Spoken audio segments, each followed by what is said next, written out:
Phil Friedman reporting for Patch. You know it's going to be a great night when kids are catching fish at the docks before we even left. That was the case on board the Native Sun's Twilight trip last night.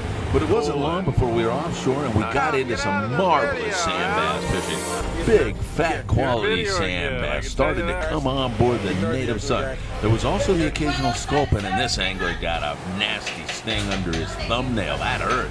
But what did he do? He walked outside and caught this monster giant sand bass. And there were some big fish. The biggest sand bass we've seen all winter long were caught last night. Al James with a nice fish.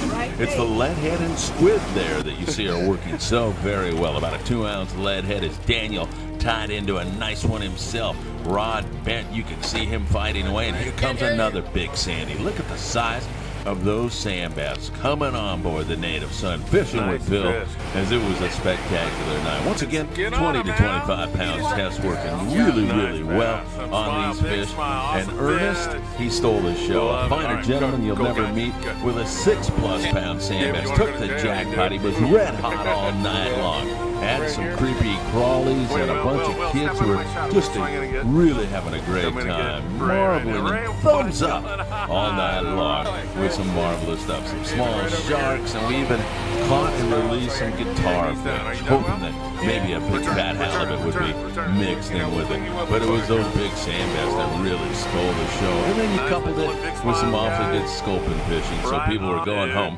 with some of the finest eating fish in the sea. And everybody fishing with Phil Twilight last night had an absolutely marvelous time. We're looking for more of these sandies, of course, on these Twilight trips, so make sure that you are bringing that proper tackle, those 2-ounce torpedo, 2-ounce lead hits working perfect, and you'll go home with a great sack of fine eating fish.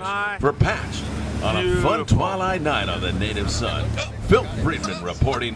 We'll be back with more next week. Look what them office people could accomplish.